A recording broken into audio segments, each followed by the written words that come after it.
তো চিন্তা করেছে হাসর ময়দানে আল্লাহর দরবারে দাঁড়াবো, আল্লাহ আমাদের বিচার করবেন, ফয়সালা করবেন। আমি হয়তো আমার মাকে ডাক দিব, মা বলবে আমি তোর সাথী না। বাবাকে ডাকবো, বাবা বলবেন আমি তোর সাথী না। নেতা বলবে আমি তোর সাথী না। বন্ধু বলবে আমি তোর সাথী না।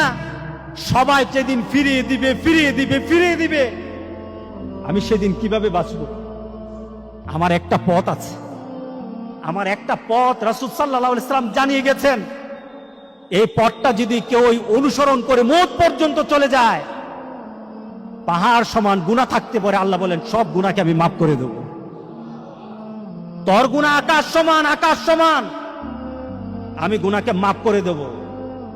বান্দা, গুনার পাহাড় নিয়ে আমার সামনে উপস্থিত হবি, আর তোর কাছে যদি ছোট্ট একটা তওবা থাকে, পাহাড় সমান গুনাহ, আর তোর কাছে একটা নিবেদন, একটা তওবার কথা, একটা তওবার, একটা আল্লাহর দরবারে তওবার নিবেদন যদি তোর কাছে থাকে, আল্লাহ সুবহানাহু ওয়া তাআলা বলেন বান্দা যত গুনাহ হোক তোরে আমি মাফ করে দেব। বান্দা তোরে মাফ করে দেব, যত বড় গুনাহ হোক তোরে মাফ করে দেব।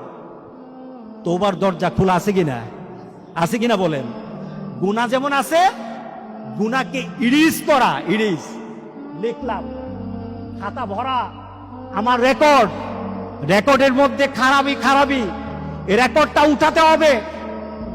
ছোট ছোট বাচ্চাদের পেন্সিল আছে কিনা? পেন্সিল দেখছেন না? পেন্সিলের মাথায় কি থাকে? এটা রাবার থাকে না? এই রাবারটা দিয়ে কি করে লেখা মুছে ফেলে। আমি মাঝে মাঝে রাবারটার দিকে তাকিয়ে থেকে মনে করি এই রাবারটা হলো আমাদের জন্য তওবা। সুবহানাল্লাহ বললেন না?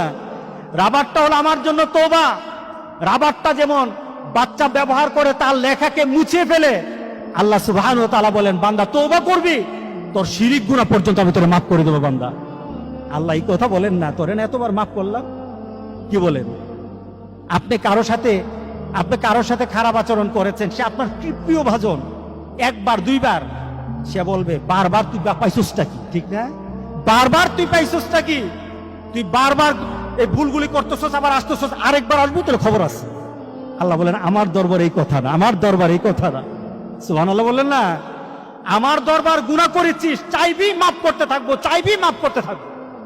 আল্লাহু আকবার, আল্লাহু আকবার।